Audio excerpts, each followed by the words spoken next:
миний тойрсон хүрээнд ингээд харж явахдаа ерөөсөн ямаагүй хүн амьд харахгүй юм уу? Хүүхдээ сургууль соёлд оруулж чадхааргүй. Одоо тийм л байгаа шүү дээ. Ганц амжиргаа ерөөсөн ямаалны натур л байна. Нэг 70-80 мянга төрчүүлж гом тэгэл хэмжээгүй баяр. Тийм л үед юу гэдэг юм бэ? Унгaalгүй дөөрөө нэг ямаа гэж. Тэгээ би энэ жадаач өгөх гэдэг юм.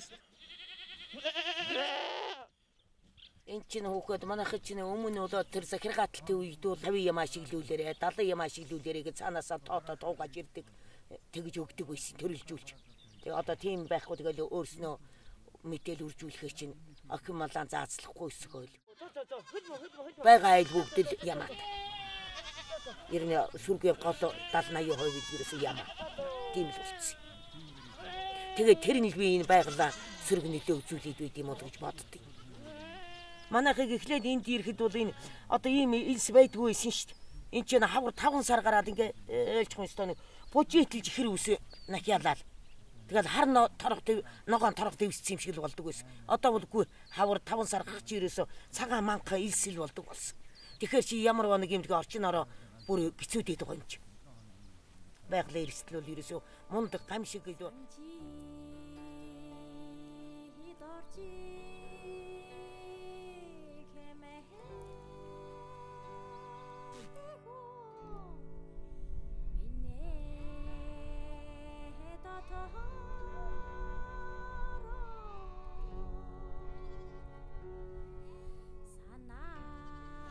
энэ 10-20 жилийн өмнө энэ уулын чинь хороо үснийгээд хөрөг өвс бардгүй хороо үстэй байдаг. Одоо бол тийм хороо үс байхгүй.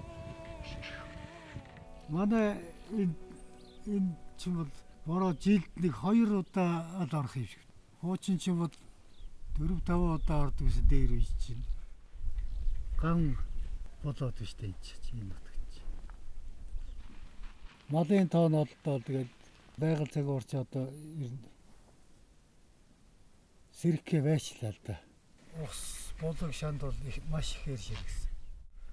Тэгээ хавар гүчтэй сэрхэн шуураад энэ удирдал жаахан солигдсон юм бол тэгж бодогдоод байгаа шүү дээ.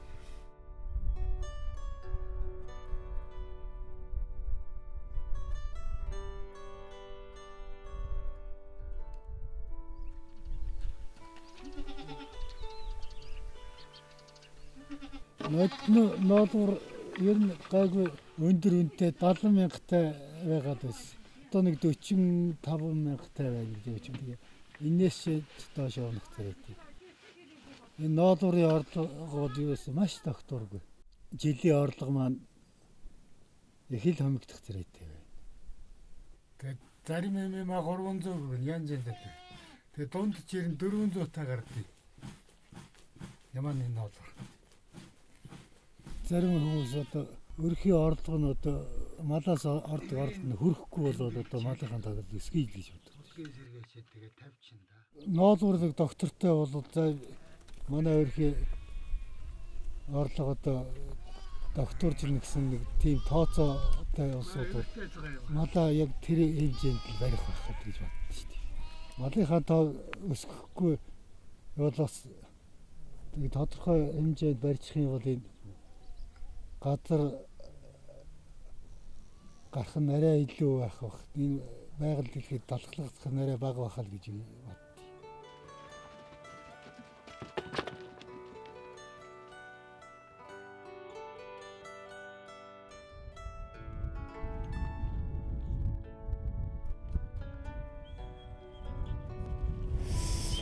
За монголчууд бол эртний ерөөсөө малаа маалж ирсэн.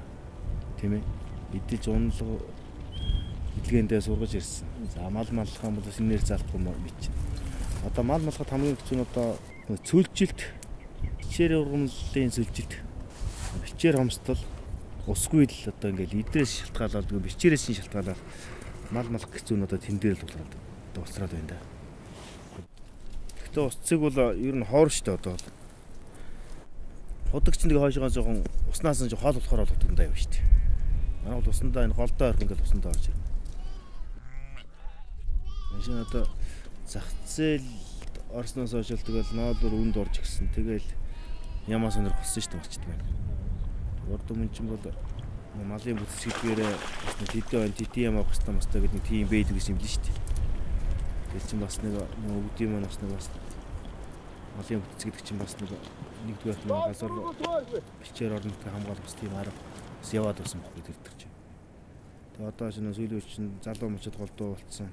Тэгээ ноолоор нүндэрсэн тэгэл ямаагаар бол үсэх юм да гэдэг.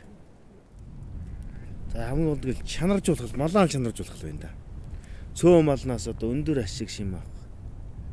Тэгэхээр зүгээр өндөр гарцтай тийм өндөр ашиг шимтэй тийм мал тавиагаа нөхцөлд бол бас малын талхайг бууруулах тал дээр бас нэг олон мал үзэлтэй байх шаардлагагүй гэж үзэж байна. Манай хууч бол бас жоох настай дуусууд нь за мал малхад сайхан л байсан одоо хэцүү болчих гээл би бол 2 үетэй ямар ч байсан малчин болохгүй л гэж боддоо шүү дээ. Шүү мэрэгжлийн эзэмшээ сайхан шигээ амьдралаа аваачаасаа заавал мал малж ингэж бид араас ингэж ороод яах вэ гэж боддөө. Тэрнээс бол мал маллах сайхан ажиллаж байгаа юм. Мал дээр хөдөө эрүүл агаарт ингэж байж байгаа шүү. Унуу сайхан.